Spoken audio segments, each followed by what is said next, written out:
Secret recipe MDH का जीरा SIP जल जीरा मसाला। सिप सिप जीरा सिप MDH का जल जीरा सिप MDH का जल जीरा सिप। विनय न मानत जलति जड़, गए तीनी दिन बीती। बोले राम सकोप तब, भय बिनु होय न प्रीति। ये जो चौपाई रामचरितमानस में आती है, इसमें प्रभु श्री राम समुद्र से 3 दिन तक आग्रह करते रहे कि वो उन्हें लंका तक जाने के लिए मार्ग दे। लेकिन जब समुद्र ने उनकी नहीं सुनी तो प्रभु श्री राम ने तीर चलाकर उसी समुद्र के सभी जीव जंतुओं को कष्ट दिया। फिर उन्हीं समुद्र को प्रभु श्री राम के आगे याचना करनी पड़ी, माफ कर देने की याचना करनी पड़ी। रामचरितमानस की इस चौपाई से साफ है कि जब याचना से हल ना निकले तो भय दिखाना बहुत जरूरी है। और भारतीय सेना ने भय कैसे दिखाया है, जरा वो तस्वीरें दिखा दीजिए। पाकिस्तान को अनगिनत बार आतंकवाद पर लगाम लगाने के लिए कहा गया, लेकिन जब उसने ऐसा नहीं किया तो भारत के ब्रह्मास्त्र से यह डर दिखाना बहुत जरूरी था। डर के बिना कोई सम्मान नहीं होता है। अब पाकिस्तान के समझ में आ गया कि अगर वो नहीं सुनेगा तो फिर याचना नहीं, रण होगा। भारतीय सेना की प्रेस कॉन्फ्रेंस में आज बता दिया गया कि इस बार जो भारत ने स्ट्राइक की, उससे पाकिस्तान को समझ आ गया होगा कि उसके यहां कोई भी ठिकाना भारत के निशाने से दूर नहीं है। अब की बार अगर युद्ध हुआ तो वो बिल्कुल नए तरीके से होगा।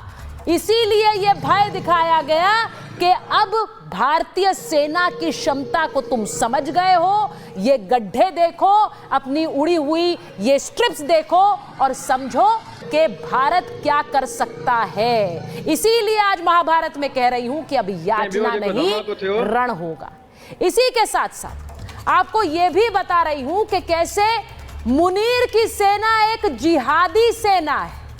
अपनी प्रेस कॉन्फ्रेंस में जोर जोर से ये बताने वाले कि उनकी सेना जिहाद करती है, उनकी सेना एक जिहादी जनरल के नेतृत्व में काम करती है।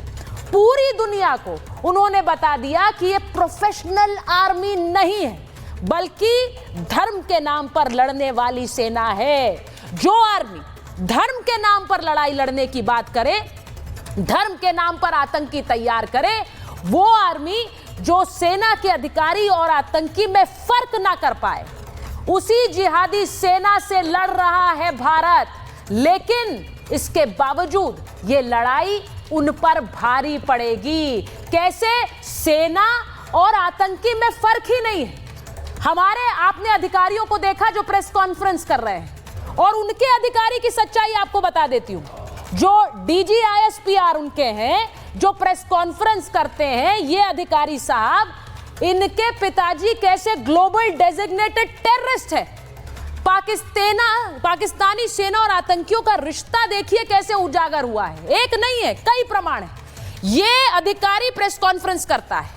पाकिस्तानी DG ISPR अहमद चौधरी कैसे बेनकाब हुआ है, यह भी समझिए। ग्लोबल टेररिस्ट का बेटा है अहमद चौधरी, यह अधिकारी पाकिस्तान का। आतंकी बशीरुद्दीन महमूद का बेटा है। आतंकी बशीरुद्दीन महमूद कौन है?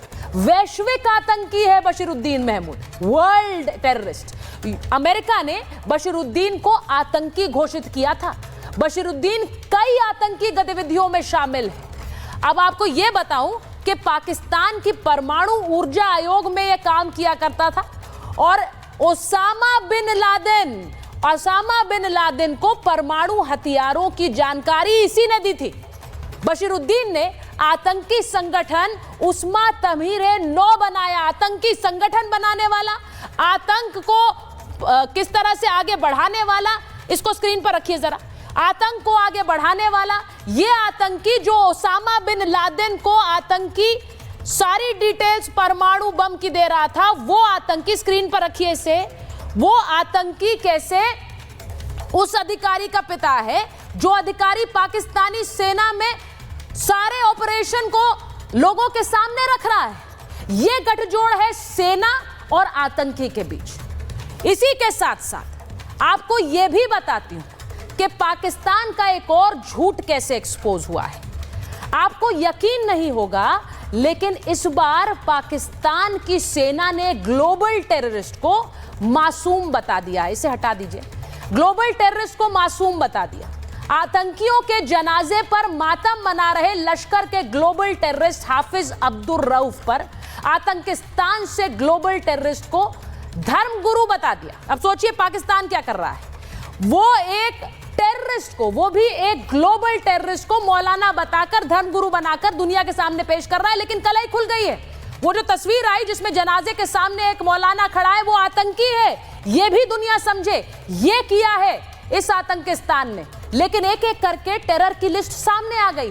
वो सारे टेररिस्ट जो कि आतंकी, जिनको पाकिस्तानी सेना आगे बढ़ाती है, वो इन्हीं के सेना का हिस्सा है। वो आतंकवाद भी करते हैं और इनके लिए धर्मगुरु भी। ऐसी सेना का झूठ बेनकाब हुआ है। प्रोपेगेंडा फैलाते हैं, भारत के बारे में झूठ बोलते हैं, पाकिस्तानी जंग जीत गया ये झूठ बोलते हैं। वो ये कहते हैं कि सैन्य ठिकानों को नुकसान नहीं हुआ, ये झूठ बोलते हैं। ये भी झूठ बोलते हैं कि भारतीय पायलट पकड़े गए।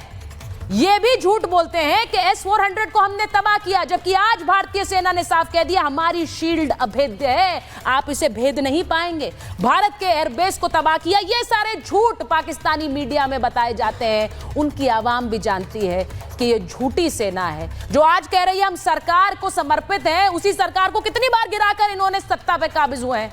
तो इन पर भरोसा कौन करेगा। एक रिपोर्ट आप देख लीजिए। लेकिन उससे पहले बड़ी खबर आपको बता दूं, प्रधानमंत्री नरेंद्र मोदी रात 8 बजे देश को संबोधित करेंगे। यानी ठीक तकरीबन 2 घंटे बाद प्रधानमंत्री नरेंद्र मोदी देश के सामने होंगे। प्रधानमंत्री के इस संबोधन पर पूरी दुनिया की नजर है। प्रधानमंत्री को सुनने के लिए पूरा देश इंतजार कर रहा है।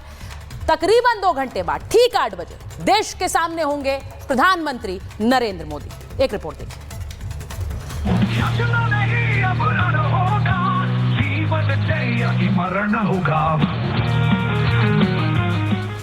भारत ने आतंक की टेरर फैक्ट्री को तबाह किया। हमारी सभी मिलिट्री बेसेस और सारे इक्विपमेंट और सिस्टम्स ऑपरेशनल हैं और जरूरत पड़ने पर अपने अगले मिशन के लिए तैयार हैं और तत्पर भी हैं। भारत ने पाकिस्तानी एयरबेस को तहस नहस किया। जब हौसले बुलंद हों तो मंजिलें भी कदम चूमती हैं। भारत ने पाकिस्तान को उनकी औकात दिखा दी। सबूतों की इतनी झड़ी लगा दी कि झूठा पाकिस्तानी प्रोपेगेंडा पूरी तरह फ्लॉप हो गया। हिंदुस्तान ने पाकिस्तान की हर नापाक हरकत का विनाश किया है। भारतीय सेना से जब पूछा गया कि कितने मारे गए तो जवाब आया गिनती करना उनका काम है, हमारा काम है टारगेट तबाह करना, बॉडी बैग्स गिनना नहीं। Our aim was not to inflict casualties, but in case there have been, it is for them to count. Our job is to hit the target, not to count the body bags. Bharat Pakistan में तबाही के सबूत दिखा रहा है तो वही पाकिस्तान उन्हीं सबूतों के साथ छेड़छाड़ कर अपनी जनता को बेवकूफ बना रहा है। पाकिस्तान का झूठ तब एक्सपोज हो गया जब सरकारी फैक्ट चेक में ये पता चला कि पाकिस्तान में मची तबाही को पाकिस्तानियों को भारत का बताकर परोस दिया गया। This is a strike on the Noor Khan Air Base, and you can see the effect. I'm sure most of you have seen the video. I have also picked it up from your sources only. And this is the aftermath of our strike at Raimiar Khan Air Base. You can see the massive crater that it has left on its runway. हैरानी तो तब हुई जब पाकिस्तानी पत्रकार सवाल कर रहा है कि क्या भारत पर हमले का आइडिया हाफिज साहब का था। बिल्कुल सही सुना आपने।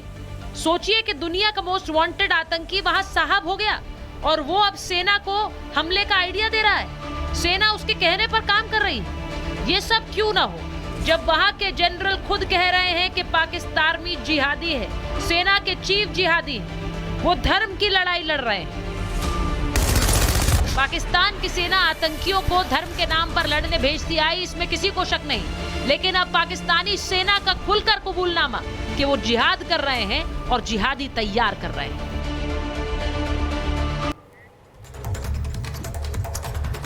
और मैं आपको बताऊं, मेरे सारे मेहमान जुड़ गए हैं। बड़ी खबर जो मैं आज अपने दर्शकों को बता रही हूं, भारतीय सेना ने जो ऑपरेशन सिंदूर के तहत ब्रीफिंग की है वो बहुत बहुत इंपॉर्टेंट है। मैं जरा बताऊं, मेरे साथ जो मेहमान हैं, लेफ्टिनेंट जनरल शंकर प्रसाद हमारे साथ जुड़ गए हैं, अगर स्क्रीन पर हैं दिखाइए उन्हें। फॉर्मर डिप्लोमैट एम्बेसडर सज्जनार हमारे साथ जुड़ गए हैं। आप देख रहे हैं NIA के XDG हैं, x BSF NND Dubey ji हमारे साथ स्टूडियो में आ गए हैं। कर्नल दिनेश नैन है, मेजर जनरल AK सिवाच को आप देख रहे हैं। बहुत बहुत स्वागत सर आपका। मैं एक बार जरा बताऊं कि आज जिस तरह की ब्रीफिंग की गई है, दूसरे दिन सेकेंड डे इन अ रो भारतीय सेना ने बता दिया कि एक प्रोफेशनल आर्मी कैसे काम करती है, एक प्रोफेशनल सेना कैसे काम करती है, झूठ का पुलिंदा नहीं है, और एक जिहादी सेना कैसे काम करती है। मैं हैरान हूं इस बात पे जनरल सिवाच, मैं हैरान हूं इस बात पे कि भरी मीडिया के सामने, और वो जानते हैं ये दुनिया देख रही है, वो कहते हैं हमारी सेना जिहादी है, हमारा जनरल जिहादी है। यानी वो एक प्रोफेशनल आर्मी ना होकर वो धर्म के नाम पर लड़ाई कर रहे हैं। आप सोचिए, पाकिस्तान एक धर्म के नाम पर लड़ाई कर रहा है और वहां बैठकर सब उसमें शामिल हैं। हाँ बिल्कुल, देखो सच्चाई है सुचिता कि 1987 में जब वहां पर जयल हक आए थे, उन्होंने रेडिकलाइजेशन लेके आ गए थे पूरी फौज में, और एक प्रकार से धर्म को पहला प्रायोरिटी दे दिया था। तो अगर आप देखें 1987 के बाद जो डेटोरेशन आया था पाकिस्तान की फौज में, वो बहुत ही ज्यादा था। पाकिस्तान की आर्मी धीरे धीरे जिहादी आर्मी बनी। ये जब आतंकवादियों को पालते थे, पोसते थे, और जिस प्रकार से इन्होंने अमेरिका का भी साथ दिया जहां पर मुजाहिदीन बनाए, तो उनमें और पाकिस्तान की जो फौज में मेल मिलाप हुआ तो और भी ज्यादा रेडिकलाइजेशन आया। आज की हालात यह है कि 30 to 40% जो इनका तबका है ऑफिसर्स का, वो भी रेडिकलाइज है। मगर यह भी सच है कि कुछ एक ऐसे सीनियर ऑफिसर हैं जो कि इसके अगेंस्ट हैं। अगर आप देखें कि कुछ एक दिन पहले कोर कमांडर्स की जो मीटिंग हुई थी, उसके अंदर ज्यादातर कोर कमांडर ने जनरल आसिम मुनीर को एक प्रकार से चारों तरफ से घेरा था, कहा था कि आपने देश को एक युद्ध की तरफ झोंक दिया है, जो आतंकवादी घटनाएं आपने कराई एक बार का पहलगांव में। तो ये भी सच्चाई है। कुछ लोग जिस प्रकार से आसिम मुनीर एक रेडिकलाइज खुद भी हैं, क्योंकि वो मदरसा में उनकी इनिशियल जो पढ़ाई हुई है, और दूसरा कि वो पाकिस्तान को लड़ाई की तरफ झोंक रहे हैं, वो खुश नहीं है। इसीलिए आज आप 400 से 500 जो ऑफिसर है वो रिजाइन कर गए हैं। एक प्रकार से जो जवान है वो ओवरस्टे लीव और डिजर्शन है। तो ये आतंकवादी की जो घटनाएं बढ़ती जा रही हैं पाकिस्तान में, उसके कारण भी रेडिकलाइजेशन में बहुत हुआ। आज जो उन्होंने रेडिकल पैदा किए थे, आज वो भी उनको काट रहे हैं। वो जो ये आतंकवादी जो इन्होंने पैदा किए थे TTP के रूप में, वो उनको मार रहे हैं। वो कहते हैं तो हिलेरी क्लिंटन 2013 में आई थी, तो उन्हें अगवा किया था इसको, पाकिस्तान को, कि भाई अगर आप अपने घर में सांप पालेंगे तो एक दिन सांप आपको भी काटेंगे। तो ये सांप जो है TTP के रूप में कोई आसमान से नहीं गिरे, ये इन्हीं के पैदा किए हुए। मगर पाकिस्तान की प्रॉब्लम क्या है कि ये गुड और बैड टेररिस्ट में फर्क करते हैं। ये लश्कर तौबा जैसे मोहम्मद को गुड टेररिस्ट बोलते हैं, और इनको ये सांप बोलते हैं, इनके जनाजे में जाते हैं, और जो इनको मारता है जनाजे की तस्वीरें भी सामने आई, उसमें जो धर्मगुरु बना रहे थे जिसे ये, वो तो वर्ल्ड US डेजिग्नेटेड टेररिस्ट है, वो वहां धर्मगुरु बनकर बैठा हुआ है, उसको ये कह रहे हैं कि धर्मगुरु है। पूरी दुनिया के सामने इनकी सच्चाई सामने आ गई। मैं एक चीज बड़ी क्लियरली कह रही हूं, अशोक जी यहाँ बैठे हुए हैं, बहुत उन्होंने कूटनीति देखी है, डिप्लोमेसी देखी है। सर, मुझे नहीं लगता कि ये देश डिप्लोमेसी भी समझता है और ये देश कूटनीति भी समझता है। ये सिर्फ कुटाई नीति समझते हैं। एम्बेसडर इसको लीजिए प्लीज स्क्रीन पर। अशोक जी, ये बड़ी क्लियर है कि ये सिर्फ कूटनीति नहीं, कुटाई नीति समझते हैं। इसीलिए आज ये प्रेस कॉन्फ्रेंस में कहा गया कि भय के बिना कोई प्रीत नहीं है, कोई सम्मान नहीं। आज प्रेस कॉन्फ्रेंस में उन्हें बता दिया गया कि आपके सारे targets are at our radar, मतलब हम उनको इजीली स्ट्राइक कर सकते हैं। आपको लग रहा है कि पाकिस्तान को यही भाषा समझ आ रही है, क्योंकि इतने साल हमने सर डिप्लोमेसी करके देख ली इनके साथ। जी बहुत धन्यवाद सुचारिता, बिल्कुल ठीक कह रही हैं। मेरे ख्याल से देखिए, डिप्लोमेसी तो बहुत की और इनसे समझौते भी बहुत किए। बिल्कुल, हर समझौतों का उन्होंने नाजायज फायदा उठाया, हर समझौते को उन्होंने तोड़ा अपने फायदे के लिए। और जो समझौता किया था उस पर उन्होंने बिल्कुल भी उसके ऊपर खरे नहीं उतरे। तो बिल्कुल अब यही हम तो देखिए अपना जो नया नॉर्मल बना रहे हैं, वहां से अगर आतंकवाद आता है उसको हमने कैसे रिस्पॉन्ड करना है, हम नया नॉर्मल अब बना रहे हैं। देखिए पहले हमने शुरू में उरी के बाद हमने सोचा था ये सर्जिकल स्ट्राइक है, कुछ उनको दिमाग में आएगा जो हम आतंकवाद को नहीं सहेंगे अब और आगे नहीं सहेंगे, आप आतंकवाद हमारे ऊपर करेंगे तो उसका पुरजोर आपको जवाब दिया जाएगा। उसके बाद 3 साल बाद उन्होंने फिर पुलवामा कर दिया। हाँ। तो उसमें बालाकोट में भी उनको पीओके में जाकर उनको काफी नुकसान पहुंचाकर उनको ये सबक दिया गया। देखिए परंतु अब देखा है जो उन्होंने बिल्कुल एकदम हद से पार हो गई है, क्योंकि चीन भी उनको मेरे विचार से बहुत उकसा रहा है। चीन से उनको हथियार मिल रहे हैं, असला मिल रहा है, वो समझते हैं हमारे पास बहुत अब हम अच्छी तरीके से इक्विप्ड हैं तो हम भारत का मुकाबला कर सकते हैं, सामना कर सकते हैं। परंतु अब हमने देखा है जो ये बिल्कुल भी ऐसा नहीं चलने वाला है। हमने इसको अपनी डॉक्ट्रिन को ही बदल दिया है। इसको अगर मोदी डॉक्ट्रिन कहा जाए तो मेरे ख्याल से बिल्कुल ठीक होगा। जो आप अगर आतंकवाद का हमला हमारे ऊपर करेंगे तो इसको हम एक्ट ऑफ वॉर लेंगे। तो ये मेरे विचार से उनको संदेश चला गया है। उन्होंने देख लिया है जो ना तो आप हमारे जो डिफेंस सिस्टम है वो अभेद है, उसमें आप बिल्कुल कोई वो नहीं डाल सकते हैं, अड़चन नहीं डाल सकते। आपका जो ऑफेंसिव सिस्टम है वो भी कुछ काम का नहीं है, और आपके देश में जहां भी हो हम जब भी चाहें हम आकर वहां पर हमला जब भी कर सकते चाहे हैं। आपके ये यहाँ मेरे पर विचार से संदेश हम चला स्ट्राइक गया कर है। सकते हैं। ये जो मैंने कहा कि ये जो भय वाली डिप्लोमेसी है अब यही चलेगी, अब याचना नहीं रण होगा। ये बहुत जरूरी है पाकिस्तान के लिए, इसीलिए मिलिट्री डॉक्ट्रिन में भी बदलाव किया गया है। आप हम पर आतंकवादी हमले करते रहेंगे, चाहे वो मैं कई बार कहती हूँ रियासी है, पुंछ है, पुलवामा है, पहलगाम है, आपने इतनी बार हम पर हमले किए हैं, हमने डिप्लोमेसी को ही अपनाया, लेकिन अब नहीं होगा। मैं एक बार जरा बता दूं बड़ी खबर, भारत पाक डीजीएमओ के बीच बातचीत जो है वो पूरी हो गई है सीज फायर के बाद। सीज फायर के बाद ये पहली बार बातचीत हुई है और ये पूरी हो गई है, ये भी आ रहा है, अब इसकी डिटेल्स भी निकल कर आएंगी। देखिए पिछली बार ये बिल्कुल क्लियर कर दिया था कि बात होगी तो सिर्फ पीओके पर होगी, और बात होगी अगर कोई और कम्युनिकेशन चैनल खुलेगा।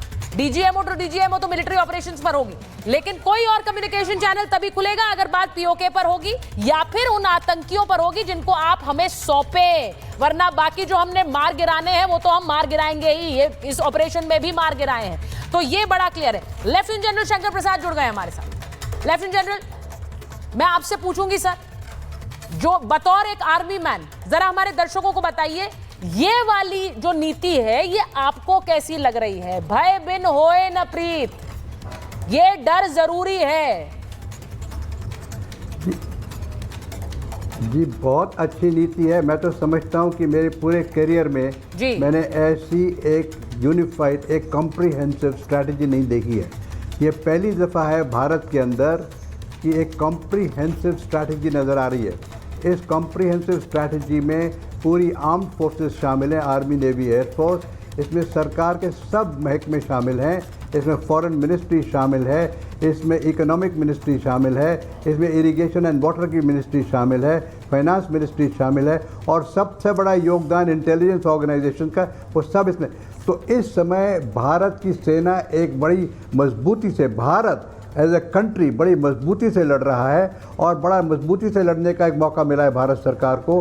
तो और सबसे इंटरेस्टिंग बात यह है कि भारत कहता है ये युद्ध नहीं है, this is not an era of war, हम लड़ाई नहीं कर रहे, हम तो सिर्फ आतंकवाद को ख़त्म कर रहे हैं। आपने आतंकवाद से हमको परेशान कर रखा है, आपने पहलगाम में 26 लोगों को इस बिना मतलब के मार दिया, रिलीजन पूछ के मार दिया, उसका जवाब दे रहे हैं। तो ये युद्ध कहाँ से हुआ? युद्ध तो तब होगा ना कि जैसे गाज़ा में बिल्कुल मट्टी मिला दिया, यूक्रेन में मट्टी मिला दिया, वो युद्ध होगा। हम तो युद्ध नहीं कर रहे। पहले दफ़ा जब हमने हमला किया सिर्फ टेररिस्ट कैंप पर किया ना, और तो कहीं नहीं किया। जितने उनके मिलिट्री से उन पर भी कर सकते थे, नहीं किया ना। आपने उसका जवाब बेवकूफ़ी का दिया तो आपको फिर और उसका जवाब मिला। जब आपने हमारे एयरफील्ड्स को टारगेट करने की कोशिश की तो हमने आपके एयरफील्ड्स को टारगेट करने की कोशिश की। अब दुख की बात यह उनके लिए कि हमारे यहाँ कोई नुकसान हुआ नहीं, उनके हम गए तो सारा नुकसान हो गया। तो उनके जितने भी फॉरवर्ड लाइन के एयर बेसेस हैं सब नष्ट हो गए और उसकी वजह से उनकी एयर पावर ज़ीरो हो गई, रडार नष्ट हो गए। तो आज की तारीख में उनकी ये हालत हो गई है कि ना तो उनके पास कोई डिप्लोमेसी का सलूशन है, ना कोई मिलिट्री सलूशन है, ना कोई इकोनॉमिक सलूशन है। बड़ी मुश्किल से रोड हो के कुछ 2.4 बिलियन मिले हैं, वो भी 2-3 हिस्सों में बट के मिलेंगे और वो भी कंडीशनल हैं। अभी पूरा सामान तो आया नहीं, पूरा पैसा तो आया नहीं है और इसी प्रकार से चलते रहे। पूरे विश्व में आज पाकिस्तान की एक छवि खड़ी हो गई है, they are a nation that supports terrorism, और टेररिज्म से लड़ने के लिए सारा विश्व तैयार है। तो भारत के साथ तो सारा विश्व खड़ा हुआ है, entire world is with India. वो कहती है जी बड़ी जबरदस्त रणनीति निकाली है, आपने स्ट्रेटजी निकाली है, आपने डॉक्ट्रिन निकाली है। खुलकर कहती हूँ कि हमें गर्व है आप जैसे ऑफिसर्स पर। हमारे कितने देखिए कितने वरिष्ठ सीनियर ऑफिसर्स हैं, आप हैं, मेजर जनरल सिवाज बैठे हैं, कर्नल नैन बैठे हुए हैं, डिप्लोमेसी के जो मास्टर हैं अशोक जी यहाँ बैठे हुए हैं, दुबे जी बैठे हुए हैं। मुझे गर्व होता है अपने देश के ऑफिसर्स पर सर, लेकिन इनके देश में ऑफिसर सिर्फ एक जिहादी कैंप चला रहे हैं और वो उनका खुद का कन्फेशन है। आज जो सबसे बड़ी खबर दुबे जी, उस डीजी आईएसपीआर की प्रेस कॉन्फ्रेंस में जो उन्होंने की, हमारे अधिकारी कर रहे हैं, जरा उनसे कुछ सीख ही लें। उस प्रेस कॉन्फ्रेंस में ये बड़े गर्व से बताते हैं कि हम जिहादी आर्मी हैं, हम एक जिहादी आर्मी हैं। अब ये जिहादी आर्मी वाली जो बात करते हैं, मैंने आज ये डीजी ये अधिकारी हैं इनके जो प्रेस कॉन्फ्रेंस करते हैं, ये कैसे खुद एक ग्लोबल डेजिग्नेटेड टेररिस्ट का बेटा है ये अधिकारी, ये मैं जरा दुनिया को बता रही हूं। मतलब सोचिए कि एक आतंकी का बेटा वहां जनरल बना हुआ है और वो वहां पर ये बता रहा है कि सेना कितनी प्रोफेशनल आर्मी है, दुनिया के सामने ये बता रहा है। इनके पिताजी ने ओसामा बिन लादेन को कैसे परमाणु सीक्रेट्स को लेकर बैठकें की, जानकारी दी, ये पूरी दुनिया जानती है। यूएस ने इनके पिताजी को डेजिग्नेटेड टेररिस्ट किया और ये वहां पर जनरल बने बैठे हैं दुबे जी। ये एक्चुअली एक दिन वार्ता में मैंने बात बताई थी। हाँ। पाकिस्तान के आतंकवाद और पाकिस्तान के मिलिट्री दोनों बड़ा इनसेपरेबल है। यस। आज के तारीख में उनके सामने क्राइसिस ही यही है, वे खुद को आतंकवाद के अम्ब्रेला से अपने को अलग नहीं कर पा रहे हैं। ये एक सबसे बड़ी दिक्कत है इनके आज के तारीख में। और ये जो जनरल हैं, इनके पिताजी खुद जनरल थे। 1995 में आपको पता है कि वह sacked from the military just because of attempt to coup inside the Pakistan army. और जो आपने अभी एक बैकग्राउंड बताया वो भी बिल्कुल सही है। तो कहने का मतलब है कि ये पूरा रशियन फोर्सेज के अगेंस्ट अफगानिस्तान के अंदर जो 10 साल इन्होंने एक जिहाद छेड़ा, मुजाहिदीन खड़ा किए, उनको ट्रेन किया, उनको इक्विप किया, ये सबकी जो सरजमी तो पाकिस्तान ही रही है। उसके बाद जहां शांति की बात आप कर रही हैं तो सॉफ्ट एक्सचेंजेस में आप 26/11 का देख लीजिए। 26/11 के मुंबई का हमला, 172 लोगों का कत्ल किया इसी लश्कर तैयबा ने। उस कत्ल के बाद इन्वेस्टिगेशन, सबूतों का पुलिंदा, और वो तो लकीली हमको कसाब मिल गया। तो वर्ल्ड फोरम में कम से कम पाकिस्तान इस बात को लेकर एक्सपोज हुआ और उसे पहली बार एक्सेप्ट करना पड़ा, हाँ ये हमारा नेशनल है। तो पूरा ही डायरेक्शन इसी मुरीदके से हो रहा था। Complete direction of the terror activities in Taj hotel on the shore of Mumbai was being communicated from the soil of Muridke. बिल्कुल, ये पूरे सबको किसको नहीं पता है। हाँ। पठानकोट एयरबेस अटैक लेके देख लीजिए, 2 जनवरी 2016। SIT, शायद हिस्ट्री में पहली बार SIT बनी होगी, संयुक्त इन्वेस्टिगेशन टीम, जिसमें पाकिस्तान की DIG लाहौर, ISI का colonel, I mean the complete team had visited to Delhi. What was the result? There was no result, nothing. How we can trust a sovereign government of the Pakistan that they will cooperate in investigating a terror related cases? They are part of the terrorism. Yes. तो उनको कैसे आप अलग कर सकते हैं? और आप जो बात कह रहे हैं, एक बार कर्नल नैन को लाइए जरा स्क्रीन पर। कर्नल नैन, पाकिस्तान आर्मी जिहाद पर चलती है, इनका जनरल जिहाद कर रहा है, यानी आप प्रोफेशनल आर्मी नहीं हैं। आप दुनिया को बता रहे हैं कि आप धर्म के नाम की लड़ाई कर रहे हैं। और ये देखिए इन्हें, ये इसीलिए जब ये प्रेस कॉन्फ्रेंस करते हैं तो ये बाकी मुस्लिम देशों को इनवाइट करते हैं, क्योंकि ये कह रहे हैं हम धर्म के नाम की लड़ाई लड़ रहे हैं। और इसीलिए इनके लिए बहुत जरूरी है कि इनके जो मुस्लिम देश हैं वो इनके साथ खड़े हों। इसीलिए ये बार बार इसे धर्म की लड़ाई का नाम देते हैं। What sort of an army is this? कौन सा धर्म? जो पाकिस्तान के अंदर इस्लाम फॉलो किया जाता है उसकी तो कोई ढंग की पहचान ही नहीं है। जिसने पाकिस्तान बनाया, जिन्ना ने, वो खुद जो कि कुरान में हराम चीजें हैं जैसे कि वाइन है या सुअर का मांस, पोर्क, वो खाता था। ऐसे इंसान ने पाकिस्तान बनाया, तो पाकिस्तान में इस्लाम कहां से इस्लाम आ गया पाकिस्तान के अंदर? ये इनकी खुद की बनाई हुई इस्लाम को आगे करके अपना जितना इस्लाम के नाम पे बेहूदगी कर सकते हैं, ये वो लोग हैं। 1990 के अंदर ये भावलपुर के अंदर ये मरकज ए सुभान अल्लाह खुला, बोला अल्लाह की सेना है, ये अल्लाह की सेना। आज उस अल्लाह की सेना के ताबूतों पे पाकिस्तान के झंडे लिपटते हैं। आज उस आतंकियों के ताबूतों के लिए एक और वैश्विक जो आपका आतंकवादी है रऊफ, उसको मौलवी बताया जाता है। उसके पीछे 2 जनरल खड़े हैं, एक डीआईजी खड़ा है, और ये लोग अपने कंधों पे इनके ताबूतों को उठाते हैं। उस पे फूलों की रीत लगी हुई है, chief of army staff Pakistan, president of Pakistan की।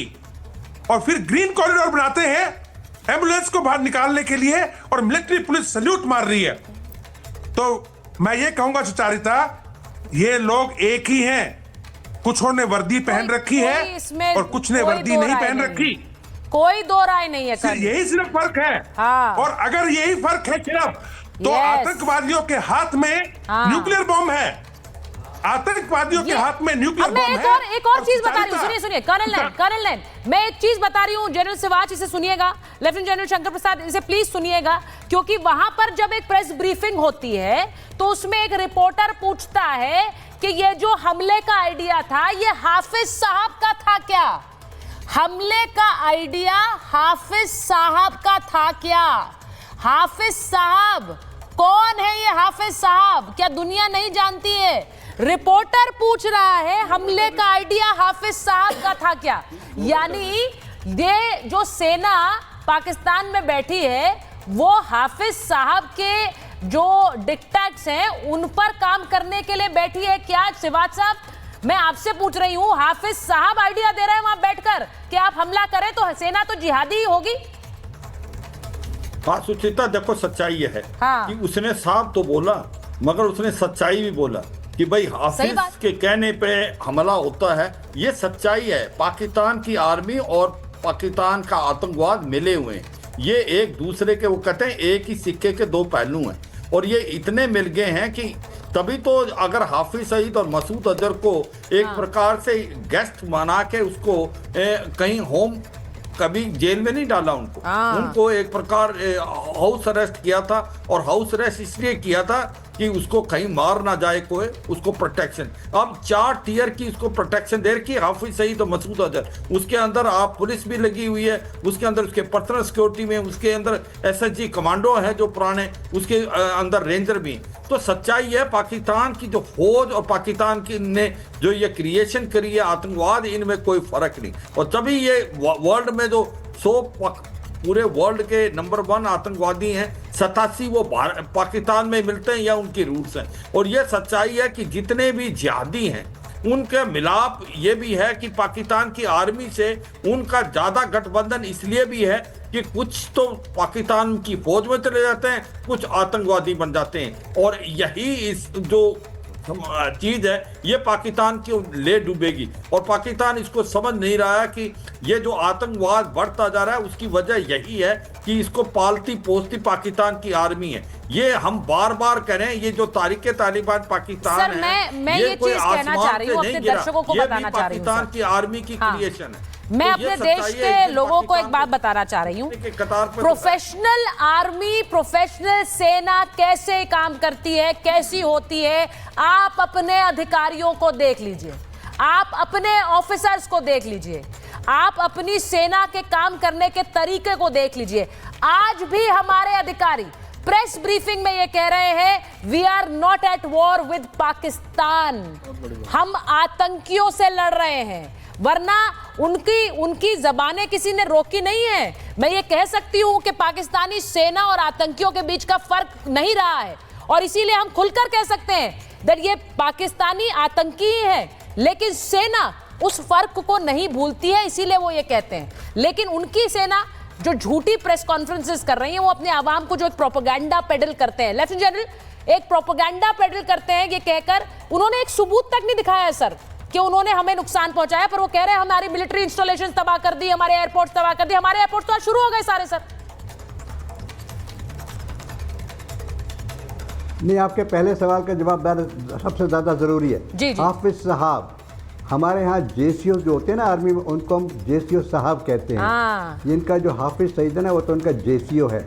इनका कमांडर तो इनका बॉस है मुनीर, आसिफ मुनीर, जो आर्मी चीफ हैं, वो हैं। उन्होंने हुक्म पास किया इस जेसीओ को, एक अहदेदार जो उनके नीचे काम करता है, कि इस तरीके से आप कांड कीजिए, इसकी पूरी हम आपको मदद कर रहे हैं, क्या क्या सामान आपको चाहिए बताइए, आपको सामान देंगे, आप उसकी ट्रेनिंग कराइए, आप उसकी तैयारी कराइए, और इस किस्म को रिलीजन के लेके इस पर वार कीजिए। हम 16 तारीख को एक बयान देंगे, उसमें हिंदू मुस्लिम की बात करेंगे, पूरे विश्व को बताएंगे टू नेशन थ्योरी क्या है, और जब कोई हिंदू होता है तो उसको मारना है। ये पूरी डिटेल में उसकी ब्रीफिंग हुई। उसके बाद इन्होंने 16 तारीख को यह पब्लिक में बयान दिया। उसके बाद 2-3 दिन के बाद एक ऑक्युपाइड कश्मीर में एक मीटिंग हुई, और 22 तारीख को ये कांड हो गया।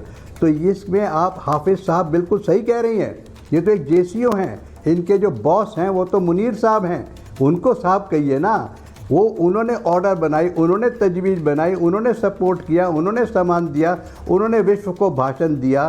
तो इसके पीछे तो please let us understand once and for all, सब जितने भी आतंकवादी हमले अब तक हुए हैं और आगे भी अगर होने की कोशिश करेंगे तो यही करेंगे, पहले भी यही करते आए हैं। तो इनकी तो आर्मी पूरी ही एक टेररिस्ट आर्मी है। It is not a regular army. हम कितने दिन से सब कह रहे हैं कि it's a army of terrorist led by the best terrorist they got, और बेस्ट टेररिस्ट जो इनके पास हैं वो मुनीर साहब हैं। तो वो कर रहे हैं ये। आपने जो बात बोली है, ये जो जनरल मुनीर है पाकिस्तान के, मैं बार बार कहती हूं कि इन सब का जिस तरह का एक पास्ट रिकॉर्ड है, वो अपने आप में दिखाता है कि सेना कैसे प्रोफेशनल आर्मी नहीं है। आज जो ऑपरेशनल डिटेल्स निकल कर सामने आई हैं, वो भी बड़ी जरूरी है, क्योंकि आज उन्होंने कहा कि PL-15 भी मार गिराई। उन्होंने ये भी कहा कि जो तुर्की के ड्रोन्स थे वो भी मार गिराए। और हमारी जो वॉरफेयर है, ये मत समझिए अगली बार हमला होगा तो नए तरीके का जवाब होगा, नए तरीके का जवाब। अब ये नए तरीके की जो बात वो कह रहे हैं, वो इसलिए इंपॉर्टेंट है क्योंकि आप ये मत समझिए कि आपने एक बार देख लिया, हमारी सेना को आपने आंक लिया। ये सेना ऐसी है जिसे आप आंक नहीं सकते। हमारी लड़ाई आतंकवाद के खिलाफ है, ये कह रहे हैं वो। आतंकियों के साथ है पाकिस्तान की सेना। पाक ने आतंकियों की लड़ाई को अपना बना लिया है। हमारा एयर डिफेंस दीवार की तरह है। हमारे सभी मिलिट्री बेसेस ऑपरेशनल हैं। पाक हमारे एयर स्पेस को भेद नहीं सकती है। पाकिस्तान के सैकड़ों ड्रोन मार गिराए गए हैं। यह भी कहा कि चीनी PL-15 मिसाइल को हमने मार गिराया। भारत ने तुर्की के ड्रोन्स मार गिराए हैं। पाकिस्तान के ड्रोन मिसाइल्स को मार गिराया गया। नूर खान एयरबेस पर मिसाइल से अटैक हुआ है, वो कैसे तहस नहस हो गया। रहीम यार खान बेस पर भी मिसाइल से अटैक हुआ। यह सब हमारी प्रेस कॉन्फ्रेंस में आज जानकारी दी गई। वेरी इंपॉर्टेंटली, मैं एम्बेसडर सजनार के पास एक बार जा रही हूं। एम्बेसडर, जिस तरह की एक नीति सामने आती है हमारी सेना की, पाकिस्तान के लिए इस वक्त जो एक प्रोपेगेंडा वॉरफेयर है, उन्होंने अपनी प्रेस कॉन्फ्रेंस में, एम्बेसडर सजनार को लीजिए जरा, कितनी बार ये बात कही कि हमारे जो साइबर जो हमारे सारी एक सेना है, हमारे जो सोशल मीडिया के जो हमारे सोल्जर्स हैं, हम उनको धन्यवाद देंगे। तो आप सोचिए, जब आप मिलिट्री सैन्य शक्ति से नहीं जीत सकते हैं तो आप एक प्रोपेगेंडा से जीतने की कोशिश करते हैं। बहुत सी देश इस प्रोपेगेंडा को आगे बढ़ाते हैं, जो पाकिस्तान इस वक्त सबसे ज्यादा कर रहा है। जी सुचारिता बिल्कुल ठीक कह रही हैं। देखिए, ये डिसइंफॉर्मेशन और मिस इन्फॉर्मेशन कैंपेन में शुरू से ये लगा हुआ है, पाकिस्तान शुरू से लगा हुआ है। देखिए, बहुत दुख की बात यह है जो पूरी दुनिया उसके झांसे में आ रही है। आप कहीं भी वो देख लीजिएगा, पूरे इंटरनेशनल प्रेस में, या उनका अपना एजेंडा है या क्या है, परंतु वो जो पाकिस्तान का वर्जन है, पाकिस्तान को जो कहते हैं, उसको बड़े वो जैसे फैक्चुअल इंफॉर्मेशन है, उसको देखकर वो बता रहे हैं। तो एक वो तो चीज है जो हमको उसके विरुद्ध भी काम करना पड़ेगा। जो सच हमारी तरफ है, सच की साइड हमारी तरफ है। हम जो कुछ बता रहे हैं हम उसमें ये बता रहे हैं, एविडेंस दे रहे हैं, प्रूफ दे रहे हैं, केवल अपने लोगों के लिए नहीं पूरी दुनिया के लिए दे रहे हैं जो हमने ये वहां पर किया है। पाकिस्तान के पास कोई एविडेंस नहीं है, पाकिस्तान के पास कोई प्रूफ नहीं है। उनसे तो देखिए, जब शुरू में उन्होंने कहा जो हमने एक अपना ये राफेल हमने शूट डाउन कर दिया, फिर 2 कर दिए, फिर 3 कर दिए, फिर 5 कर दिए। आजकल तो नैरेटिव यही चल रहा है जो कैसे चाइनीज के वो जो उनके हथियार हैं, उनके जो कोई सिस्टम्स हैं वो हमारी तरफ ही थे राफेल, और उनको आकर उन्होंने एकदम खत्म कर दिया। तो इस प्रकार का झूठ वो चलाया जा रहा है। और जब इनके जो डिफेंस मिनिस्टर हैं, रक्षा मंत्री हैं ख्वाजा आसिफ, उनसे पूछा गया जो आप एविडेंस तो बताइए जो आपके पास क्या है, तो उन्होंने कहा सब कुछ सोशल मीडिया पर है और इंडियन सोशल मीडिया पर है। तो एक तो देखिए, मेरे विचार से अपने सोशल मीडिया को हमें ये बताना पड़ेगा जो ऐसी अफवाह भरी खबरें तो बिल्कुल नहीं निकालनी चाहिए, क्योंकि जो इंटरनेशनल परसेप्शन वॉर है, ये वाली जो जंग हो रही है, ये तो है महत्वपूर्ण, बहुत सबसे महत्वपूर्ण यही है, परंतु परसेप्शन वॉर भी बहुत इंपॉर्टेंट हो जाती है। सर, मैं आप जब ये बात कर रहे हैं तो मैं एक बार जरा अपने दर्शकों को ये भी बताऊं कि आज पीआईबी ने भी एक फैक्ट चेक किया कर्नल लैन, और उसमें उन्होंने क्या दिखाया, उन्होंने दिखाया कि पाकिस्तान की डीजी आईएसपीआर की प्रेस कॉन्फ्रेंस, हमारे दर्शक उसे इस तरह से समझे कि जैसे हमारे यहाँ प्रेस ब्रीफिंग हो रही है उनके यहाँ भी होती है, और उस प्रेस ब्रीफिंग में उन्होंने एक तस्वीर विजुअल चलाया, और वो विजुअल में हमारे ही देश के एक चैनल का वो विजुअल था, और उस विजुअल में जो एंकर है वो बोल रही है देखिए कैसी तबाही मची है, पाकिस्तान ये यहाँ एयर स्ट्रिप्स पूरी तरह से टूट गई हैं। वो पाकिस्तान की एयर स्ट्रिप्स दिखा रही थी। उस विजुअल को उन्होंने अपने यहाँ चलाकर ये बताया कि देखिए भारत में कैसे तबाही मची है, और वो उन्होंने फैक्ट चेक करके दोनों वीडियो सामने रख दिए। अब ये झूठ जो फैलाया जा रहा है, पाकिस्तान की आवाम पे कई बार मुझे तरस भी आ रहा है, वो क्या उनको क्या परोसा जा रहा है, उन्हें झूठ। अब ये जो फैक्ट चेक हमारी सरकार ने करके दोनों वीडियो सामने रख दिए, वही वीडियो वो वहां परोस के बता रहे हैं कि देखिए हमारे यहाँ ये हुआ है। ये झूठ का पुलिंदा ये वॉरफेयर का एक हिस्सा बन गया है, बिकॉज दे कैन नॉट से, ये बोल रहे हैं हम जीत गए, हमने ये गिरा दिया, वो गिरा दिया, एक सबूत नहीं है। कर्नल लैन, देखिए, सुचारिता पूरी पाकिस्तान की जनता बहुत ज्यादा गुस्से में है अपनी सेना से। सेना तो खैर हम नहीं कह रहे इनको, और अपने इन कठपुतली जो शहबाज शरीफ से लेके नीचे तक मंत्री लोग बैठे हुए हैं। इसीलिए लोग सड़कों पे आ गए थे कि इमरान खान को बाहर निकालो, और पीटीआई के काफी कार्यकर्ता बाहर आई थी। मैं आपको एक बात बताना चाहूंगा सुचारिता कि देखिए, बहुत कर लिया इन्होंने ये न्यूक्लियर बोगी, ये न्यूक्लियर का जो न्यूक्लियर की बार ये तो गिरट भपकी देते आए हैं। इन्होंने तो एक तरीके से टेररिज्म करना एक लाइसेंस मान लिया। इन्होंने पिछले 2 दशकों के अंदर कोई भी हरकत ये करते हैं तो उसको सोचते हैं कि ये तो न्यूक्लियर की बोगी पे चल जाएगा। हमारा एक न्यूक्लियर डॉक्ट्रिन है, हम कहते हैं कि हम पहला यूज नहीं करेंगे, और ये डेटरेंट है पाकिस्तान के लिए। लेकिन पाकिस्तान के पास तो कोई डॉक्ट्रिन है ही नहीं, ना तो कुछ है, वो तो हर चीज के ऊपर न्यूक्लियर की बात करते हैं। और मैं बताऊं सुचारिता आपको, अगर पाकिस्तान की ये जो आतंकवादी सेना है अगर ये डरी है तो 4 चीज से डरी है। पहला है आपका इंटीग्रेटेड कमांड एंड कंट्रोल का एयर डिफेंस का शील्ड जो लेयर्ड है, तो ये भेद नहीं पाए। दूसरा था आपकी ब्रह्मोस। तीसरा था इनका हमारी नेवी जो कि क्वालिटी में भी और क्वांटिटी में इनसे कहीं ज्यादा बेहतर है और कराची को लॉक करके बैठी हुई थी। और चौथा था जिस प्रकार से इनके सब इक्विपमेंट फुस हो रहे थे, इनको समझ में नहीं आया तो लड़ाई कैसे लड़े। ये सिचुएशन के अंदर जाकर के ये गिड़गिड़ाना शुरू हुए हैं। लेकिन मेरा कहना यह है सुचारिता, इन आतंकवादियों के हाथ में अब हमें न्यूक्लियर बॉम्ब्स नहीं छोड़ने चाहिए। They need to be kept. We have to take up this case. हमें ये केस अब तुरंत टेकअप करना पड़ेगा अंतरराष्ट्रीय स्तर पे पूरे प्रूफ के साथ कि आतंकवादियों के हाथ में न्यूक्लियर बॉम्ब मंजूर नहीं, और अगर आप नहीं कुछ करोगे तो हम इनका इलाज करेंगे। मैं आपने बिल्कुल बात सही कही है। जब आज हमारी सेना ने कहा कि आपका कोई भी जो जगह है, इंस्टॉलेशन है, वो हमारी इज्जत से बाहर नहीं है, हमारे अटैक से बाहर नहीं है। लेकिन मेरे लिए सबसे ज्यादा शायद हैरानी की बात तो नहीं है, लेकिन ये चिंता की बात है क्या दुबे जी कि उनके यहाँ जो टॉप मिलिट्री ऑफिसर्स हैं, जो आप पूरे वॉरफेयर की जानकारी दुनिया को दे रहे हैं, और ये मुझे लगता है पूरी दुनिया को चिंता की बात होनी चाहिए कि वहां का जो बैठा हुआ व्यक्ति सेना के ऑपरेशंस के लिए ब्रीफ कर रहा है वो कैसे आतंकी का बेटा है। उनके यहाँ पर जनरल मुनीर का भी उसी तरह का इतिहास है, तो ये तो सबको पता होना चाहिए। मुझे नहीं लगता इसमें ऐसी ये कोई छुपी हुई बात है कि अमेरिका को ना पता हो, ब्रिटेन को ना पता हो। देखिए, ये पूरे इंटरनेशनल कम्युनिटी को पता है। हाँ। ऐसी चीज जो हमको पता है, आपको पता है, हम कैसे मान लें कि दुनिया को नहीं पता है। हाँ। लेकिन एक बात मैं ये कहना चाहता हूं कि जिस प्रकार पाकिस्तान आर्मी और पाकिस्तान सरकार के लिए लश्कर तोयबा और जैश ए मोहम्मद असट है, उसी तरह से इंटरनेशनल कम्युनिटी में कई मुल्कों के लिए पाकिस्तान असट है, मेरा ये मानना है। यानी पाकिस्तान की उनकी नज़रों में वही न्यूसांस वैल्यू है जो न्यूसांस वैल्यू पाकिस्तान के लिए लश्कर तोयबा और जैश ए मोहम्मद के लिए है।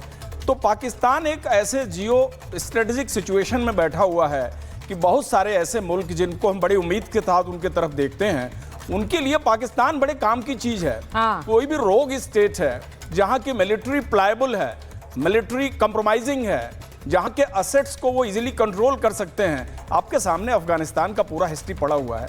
10 साल रशियन फोर्सेस के खिलाफ क्या पाकिस्तान का वहाँ रोल रहा, इसी तरह से और जा कर के उन्हीं के देश में ओसामा बिन लादेन जो अमेरिका का सबसे वांटेड टेररिस्ट था, WTO गिरा दिया, जिसमें शहीद होने वालों की लिस्ट न्यूयॉर्क में बनी हुई है।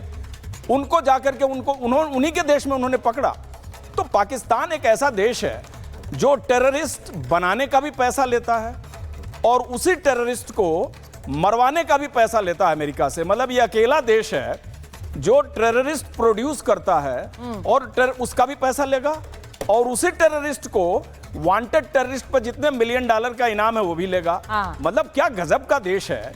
ऐसा शायद पूरे दुनिया में एक ही मिसाल है। देखिए, मैं सर ये देखिए, जब वो कहते हैं, मैं एक चीज लेफ्टिनेंट जनरल आपसे पूछूंगी, आपने तो बहुत सारे ये युद्ध देखे हैं। लेफ्टिनेंट जनरल प्रसाद को प्लीज स्क्रीन पर लीजिए।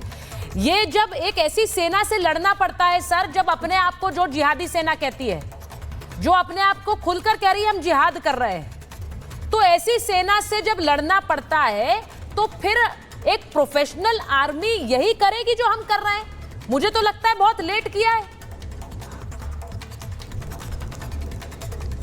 नहीं, लेट तो नहीं किया है, और लेट किया भी है, चलिए जैसे तो आप मैं मान लेता हूँ आपसे, लेकिन समझने की बात यह है कि हमारी जो अब नई स्ट्रैटेजी बनी, जिसके शुरू में आप प्रोग्राम ने का डॉक्ट्रिन बनी है, मैं लेट इसलिए कहती हूँ क्योंकि हमने बहुत तैयारी हुई है। डिप्लोमेसी का रास्ता हमेशा चुना और इनके साथ वो चलती नहीं सर। जी बिल्कुल ठीक है, और बिल्कुल ठीक कह रही हैं आप। डिप्लोमेसी का इलाका, हम तो आज भी डिप्लोमेसी के लिए तैयार हैं भैया, लेकिन हमने ये कह दिया डिप्लोमेसी नहीं होगी। डिप्लोमेसी तब होगी जब ये आपका टेररिज्म खत्म होगा। जो आपने पाल के पोस्ट के रखे हुए हैं इनको निकालिए, आपके यहाँ जो अफसर बैठे हुए हैं टेररिस्ट उनको निकालिए, आप एक वहाँ प्रॉपर इलेक्शन कराइए, डेमोक्रेटिक गवर्नमेंट बनाइए, एक प्रधानमंत्री बनाइए, मिनिस्ट्रीज बनाइए, फॉरेन मिनिस्ट्री बनाइए। यहाँ तो फॉरेन मिनिस्ट्री भी आर्मी चलाता है, कोई इकोनॉमिक मिनिस्ट्री बनाइए, कोई दूसरी जितनी मिनिस्ट्री है बनाइए मिनिस्ट्रीज, कोई कैबिनेट बनाइए, कोई कैबिनेट कमिटी ऑफ सिक्योरिटी बनाइए, कोई cabinet committee of political affairs बनाइए, ऐसी चीज़ें बनाइए और इस आर्मी को अपने कंट्रोल में लीजिए। आर्मी आपके कॉन्स्टिट्यूशन के हिसाब से, आपके पार्लियामेंट के हिसाब से, आपकी जो इलेक्टेड गवर्नमेंट है उसके हिसाब से चलनी चाहिए। यहाँ तो इनका आर्मी चीफ ऑटोनमस है, वो तो फॉरेन पॉलिसी खुद ही बनाता है, सारा ट्रेड खुद ही करता है। पाकिस्तान में हर एक व्यक्ति को पता है कि एक तो इनका ऑफिशियल बजट है, उसके अलावा ये गांजा उगाते हैं, उसका ट्रेड करते हैं, ड्रग ट्रेड करते हैं, मनी लॉन्ड्रिंग करते हैं, हथियारों का व्यापार करते हैं और उस पैसे से अपनी ना तो केवल आर्मी चलाते हैं और अपना पर्सनल भी खूब चलाते हैं। तो ये तो पूरे वर्ल्ड को पता है और ये सारा वर्ल्ड ये भी जानता है कि आज की तारीख में कहीं भी टेररिस्ट इंसिडेंट होता है वो पाकिस्तान में उसका जड़ मिलती है। जितना वर्ल्ड की टेररिज्म की ट्रेनिंग हो रही है वो यही तो हो रही है। और सर, इसमें तो मुझे कहते हैं कि हमारे साथ जिनका मुलाकात होती हमारे देश के लोगों को पता होना चाहिए कि वहाँ की मीडिया भी लोग अब छोलिया हो या लोबिया, सफेद चने या काले चने, सब कुछ मजेदार बने। MDH